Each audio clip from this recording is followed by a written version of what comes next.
Assalamualaikum warahmatullahi wabarakatuh. Allahu Akbar, Allahu Akbar. Allahu Akbar, Allahu Akbar.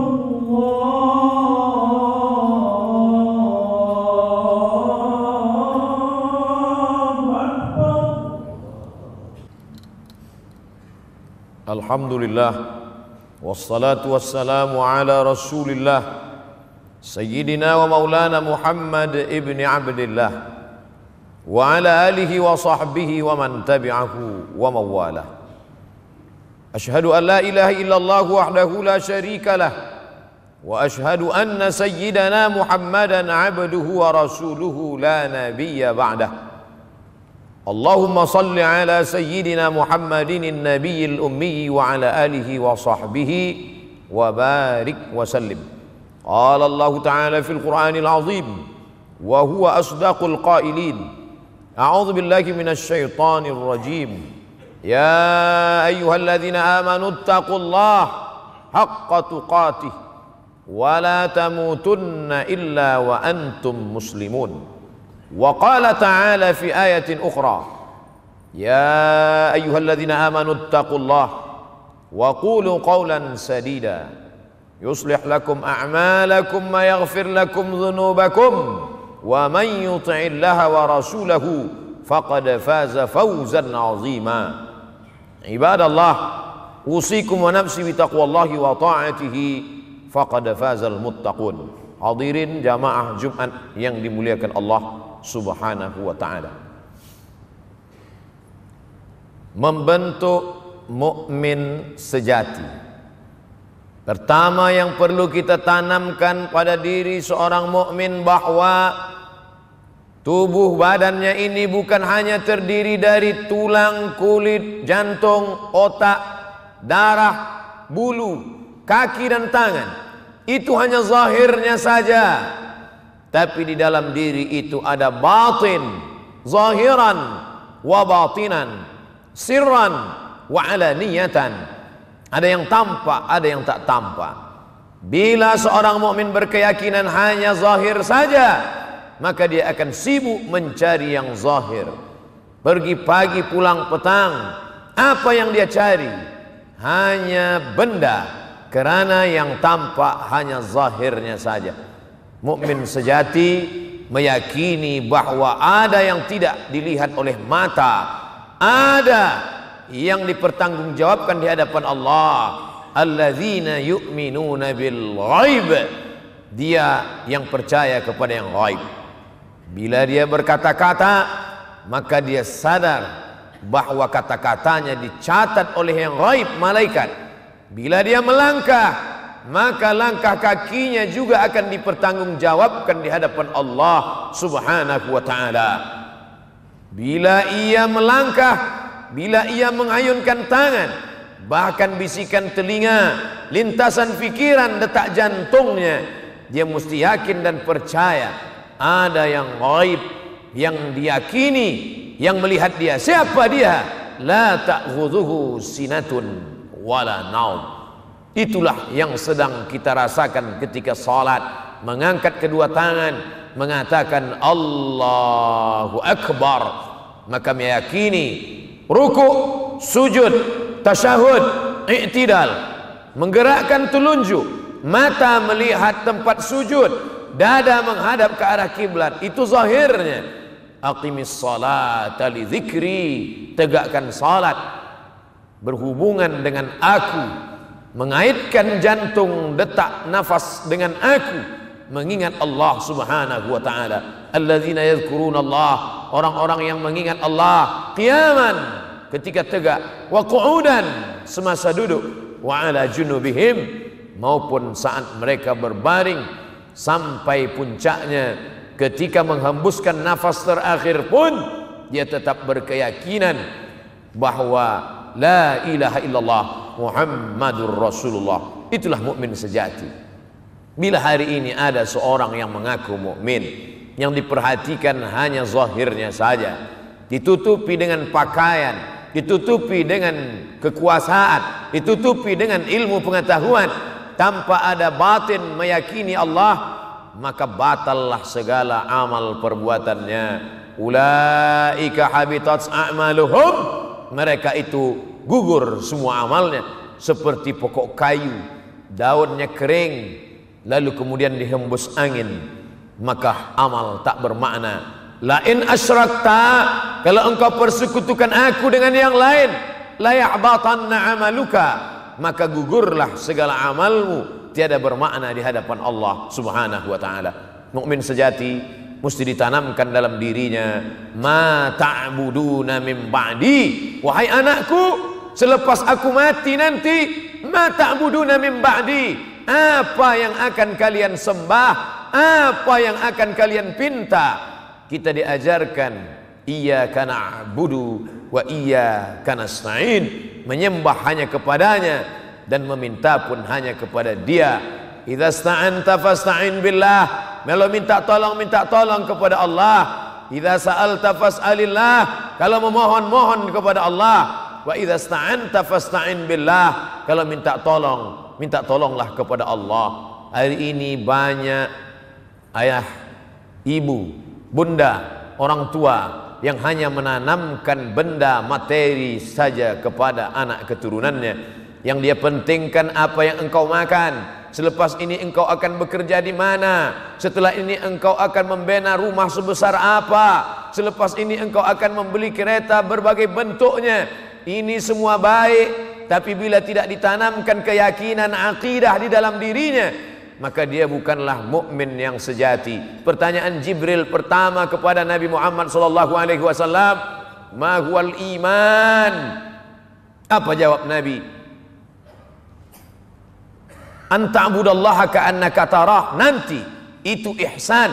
Tapi ketika iman, an tu'mina billah wa malaikatihi wa kutubihi wa rusulihi wal yaumil akhiri wa biqadri khairihi wa syarrihi, semuanya atas kuasa Allah. Mukmin sejati adalah mukmin yang mampu berkata saat dia kaya raya, dia berkata la haula wala quwata illa billah. Saat dia ada kuasa, dia pun akan berkata ini hanyalah ujian dari Allah, ini hanyalah titipan dari Allah, tidak lain tidak bukan. Hadza min fadli Rabbi, ini karunia Allah, liyabluwani, untuk menguji aku, apakah aku akan bersyukur atau aku akan kufur atas segala nikmat Allah. Bila mukmin sejati meyakini bahwa semua ini titipan Allah, bahwa semua ini pinjaman Allah, seimbang antara zahir dan batin, maka dia tidak akan menjadi Fir'aun yang berkata ana rabbukumul a'la. Dia tidak akan menjadi Qarun yang berkata aku kaya kerana fikiranku, aku kaya kerana kerjaku. Innama utituhu ala ilmin indi, aku hebat, aku berprestasi ala ilmin indi, karena ilmu yang ada pada diriku.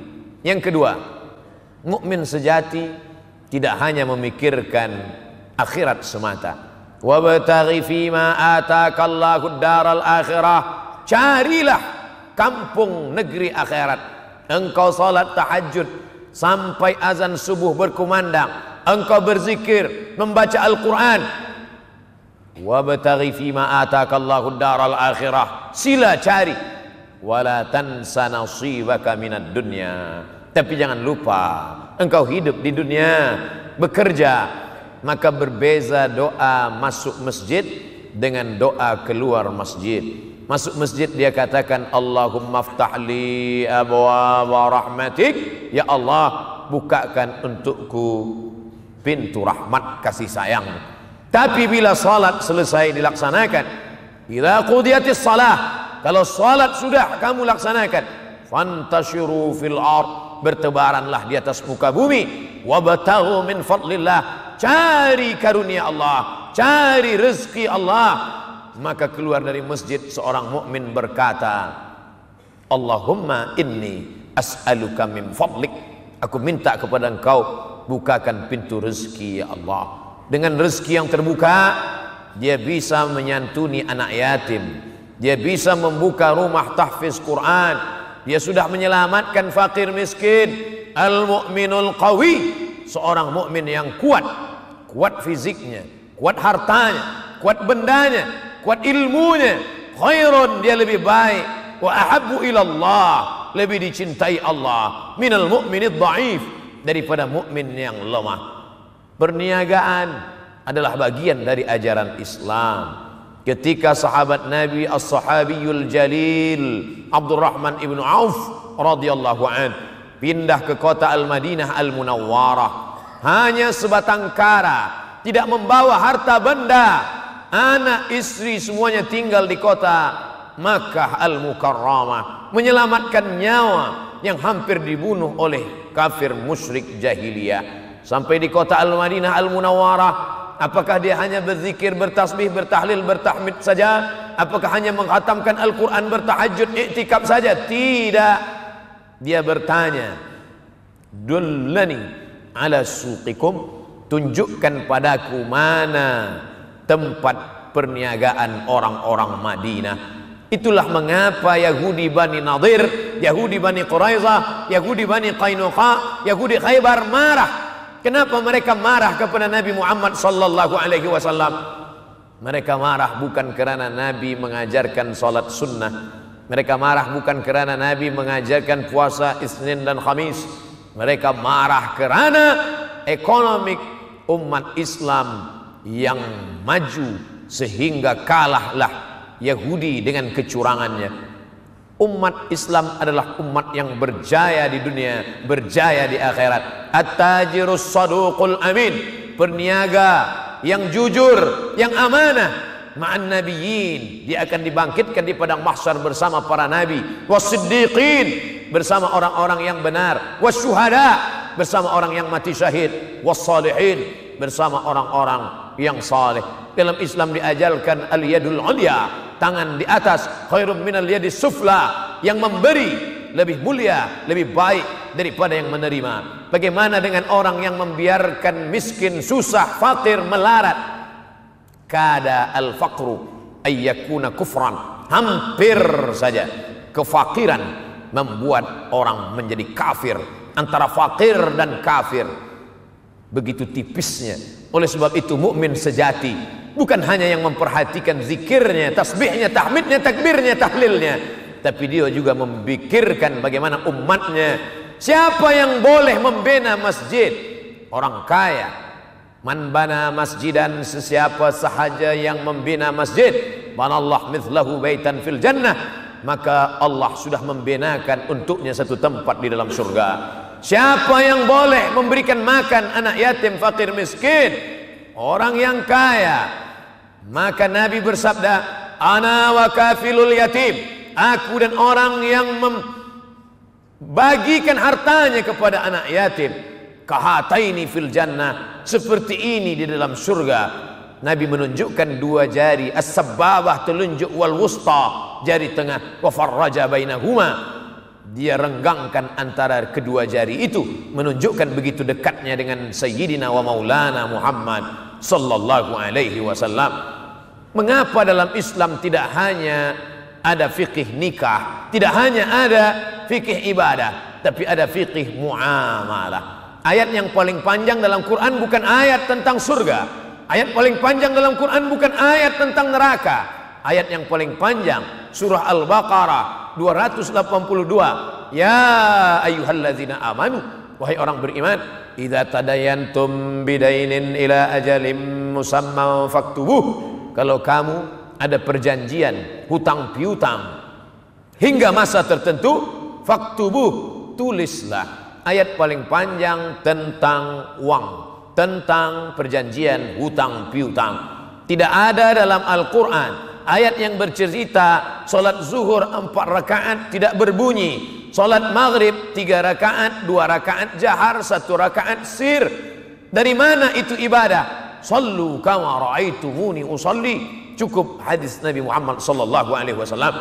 Tapi manakala bercerita tentang harta, tentang benda, tentang uang, walakum nisfu ma taraka azwajukum illam yakul lahunna walad, lelaki suami mendapat harta 50%, setengah daripada harta peninggalan warisan istrinya bila tidak ada anak.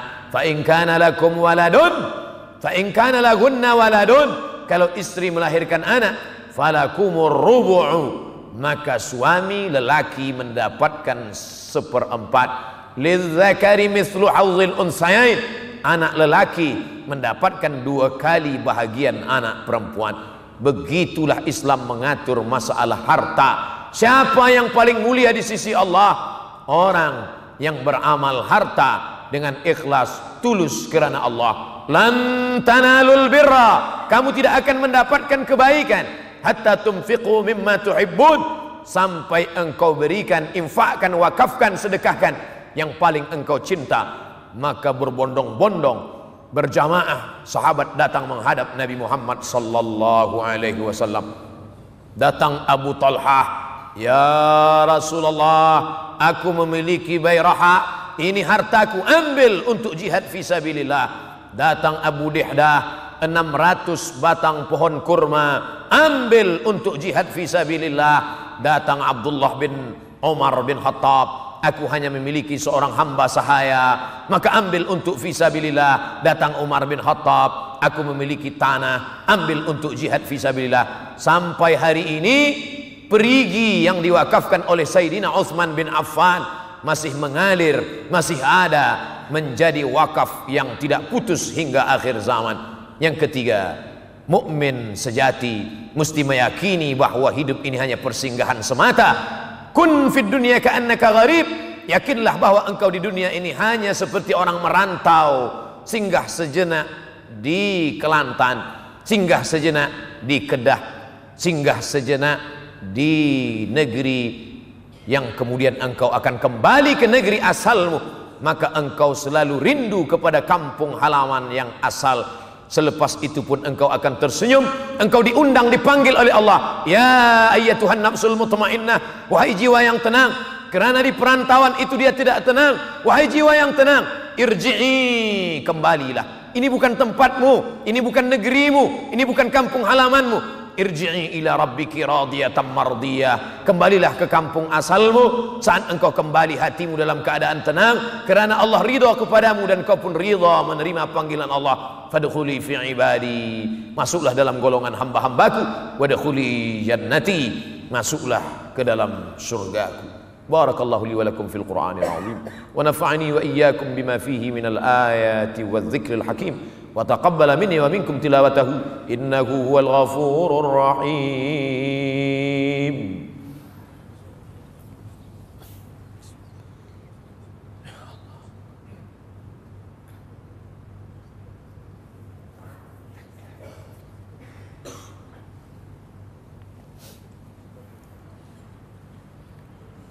الحمد لله حمدا كثيرا كما أمر.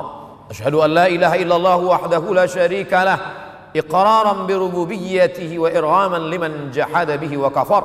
وأشهد أن سيدنا محمدا عبده ورسوله سيد الجن والبشر. اللهم فصل وسلم على سيدنا محمد وعلى آله المصابيح الغرر. أما بعد، فيا أيها الناس اتقوا الله فيما أمر وانتهوا عما نهى عنه وحذر، واعلموا أن الله أمركم بأمر بدأ فيه بنفسه وثنى بملائكته وقدسه، فقال تعالى ولم يزل قائلا عليما إن الله وملائكته يصلون على النبي يا أيها الذين آمنوا صلوا عليه وسلموا تسليما. اللهم صل وسلم على سيدنا محمد وعلى آل سيدنا محمد كما صليت على سيدنا إبراهيم وعلى آل سيدنا إبراهيم، وبارك على سيدنا محمد وعلى آل سيدنا محمد كما صليت كما باركت على سيدنا إبراهيم وعلى آل سيدنا إبراهيم في العالمين إنك حميد مجيد. اللهم اغفر للمسلمين والمسلمات والمؤمنين والمؤمنات الأحياء منهم والأموات، وألف بين قلوبهم وأصلح ذات بينهم، وانصرهم على عدوك وعدوهم. اللهم انصر سلاطين المسلمين وأيدهم بالتقوى والتوفيق إلى يوم الدين، وأعل كلمة الموحدين، وأدم لهم العزة والتمكين. اللهم اهدنا سبل السلام وأخرجنا من الظلمات إلى النور، وجنبنا الفواحش ما ظهر منها وما بطن، وأيد اللهم بتوفيقك مدبره هذه الولاية wa musayyidaha 'abdaka al-haris li syari'atika malikana sultan. Ke bawah dulu yang maha mulia Sultan Muhammad kelima, Sultan dan yang di Pertuan Negeri Kelantan Darun Naim. Semoga Allah pelihara tuanku dan juga Sultan Ismail Petra dunia dan akhirat dari segala bencana dan golongan mereka yang zalim. Aslahallahu mulkahu wa ihsanahu wa fayyada lahu adlahu wa ballaghahu minal khairi ma syaa. Allahumma adimi syar'a syarifa lah wa li wuzaraihi sabilan wa minhaja warzuqhum at-tawfiqa li kulli khairin waj'alhum sirajan wahaja. Ibadallah, إن الله يأمر بالعدل والإحسان وإيتاء ذي القربى وينهى عن الفحشاء والمنكر والبغي يعظكم لعلكم تذكرون فاذكروا الله العظيم يذكركم واسألوه من فضله يعطكم ولذكر الله أكبر والله يعلم